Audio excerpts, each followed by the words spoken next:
What I would like to see happen, there's another guy I want to see come back and be seen as final opponent, and that would be Gunther. I think that would be a great final match. All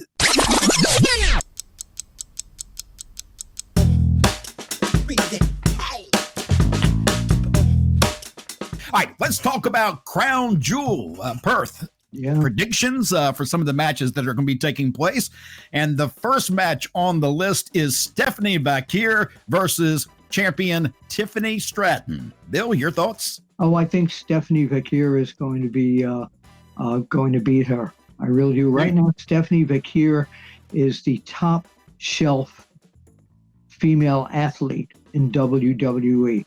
She has caught the fans by storm. And as hot as Tiffany is in the ring, I think Stephanie has to win this. Teddy?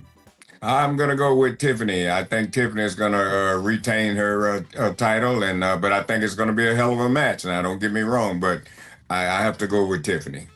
All right, another women's match. Rhea Ripley and Io Sky versus the Kabuki Warriors. Bill? Out of all the Kabuki, that scenario, I love watching Asuka's interview, whether she wins or loses. I'm not going to wrestle with you. No. But I think the baby faces are going to win. Teddy, your thoughts on that one? Yeah, me too. Yeah.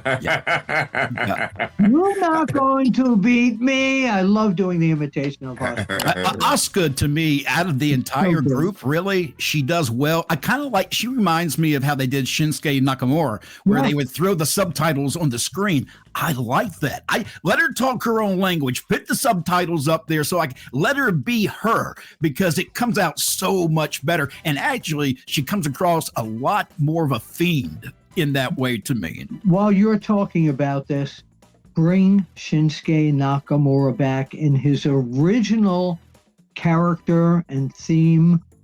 I think he needs to be back as strong as ever. I really do. They wasted a lot of time in his last run. They could have done better by him. I'm not sure that they buy into him anymore. I think he's kind of old news now. This is just the feeling I get, and it's a shame because I've said for a long time, Shinsuke to me could have been a major heel in that company and really have gotten over. But I never felt like they gave him the story and the storyline he needed to really get that creepiness really coming out, because he could have been something else really. You can't knock Amora. Let's talk about another match, and that one being Cody Rhodes, your champion, versus another champion in Seth Rollins. So it's champion versus champion. The winner gets the ring, the little the Crown Jewel ring. Yeah. So let me ask you, first of all, I had a problem with this last year, because when you have champion versus champion and they're going against each other, don't you automatically assume that the winner is the better champion of both champions and he's the top champion of the company? No, because this is just for the Crown Jewel championship, which is, I thought, was only going to be in Saudi Arabia. I didn't know. Didn't know it was going to be in Perth. In Perth, Australia. I think this match, Cody needs to get the clean win. Do you really? You think Cody's going to pull out the win? Teddy, what do you think? No, I didn't say that. I said I think he needs to get the win. Well, who do you think is going to win? Cody. Okay. Teddy? If you will, baby. My little boy. I have to agree with Bill again, too. I got to think Cody's going to pull this one out, too. I really do. I'm hoping it's Seth Rollins. For some reason, I just have a feeling that Seth may actually win this match. Well, Cody's already got one ring. Does he need two? You got to look at it like this, too. You know what I mean? Seth may be the guy that come out on top because Seth just come back. You know what I mean? So why wouldn't you? Well, wait a minute. Does he get another ring then, Cody, or does he just retain the current ring? I guess he gets another ring, because, what happens if Seth wins? Does he have to take the ring off his finger that's fit for his finger and hand it to somebody else? Have to get it resized? That's a great question. Yeah. All right. They ain't gonna go through all that trouble. No, there'll be a second ring, just like world championship rings. How many world championship rings do you have on your hand?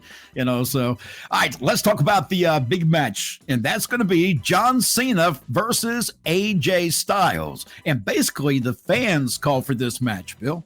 Yeah, it's going to be a great match because both of them are going to be able to display their actual pro wrestling stuff in the ring. John Cena is going to win this one, I believe, but it's going to be one of his toughest matches. And AJ, in losing, really will not lose any credibility. No. Teddy, you agree with that? Yes, I believe that too. I don't care what happens. AJ is not, like Bill said, nothing. It's not going to hurt him at all. Right. No, I agree with that. I'm still confused. We know that John Cena recently got beat down by Brock Lesnar. Brock just wiped the mat with John. Does it feel strange that the match is over and there's just nothing else after it? That's just it. That was the match, and we're done. Next match, AJ Styles. It's Brock beat him, and Cena's continuing on his retirement tour. Win or lose, he's going through with it. And by the way, his final match, now it's been announced, is going to be in Washington, D.C. At the Capitol Center. And what gets me there, originally his last match was going to be in Massachusetts, his home state. But you know what people don't realize? It's going to be in Washington, which is where the original Capitol Wrestling Corporation started off, in Washington, D.C. And there's not a single fan who will know that when that show's over either. No, of course not. I'm just putting out there, but we don't know who the opponent is going to be yet. A lot of people are speculating it's going to be Brock Lesnar, and that Cena is going to get the win over Lesnar for to get even. But I don't think that's going to happen. What I would like to see happen, there's another guy I want to see come back and be Cena's final opponent, and that would be Gunther. I think that would be a great final match. That actually, I haven't thought about that. We haven't seen Gunther in a while now, so that is a good possibility. I'm glad you threw that out there. That's why I brought it up. I want to see Cena versus Gunther in Cena's retirement match. And if Cena doesn't win, it's okay. Gunther gets stronger with the win over John Cena. Teddy, how would you book that? Would you book John Cena to lose? Well, I don't know whether I would or not. I'd have to talk with both of those guys and kind of let them help me out. You know what I mean? And which direction we ought to go in, or what we need to do here, because that's really one there that will really be too close to call. But in the meantime, I think Gunther, he knows his job. He knows he has to do business or whatever. So for him to put Cena over, I think would be great, and I don't think it would hurt Gunther, not at all. I agree. I think it wouldn't hurt him in that particular kind of match, because I think most fans in reality want to see John win his last match. So no matter who's against him, nobody's really going to get hurt, because they're more about wanting to see John Cena win, not the other person. You want to see Gunther move forward stronger than he was before, so Cena would have to lose, in my opinion. And in the old days, that's exactly what you did. You would lay on your back and look at the lights on your way out. Yeah, you're right.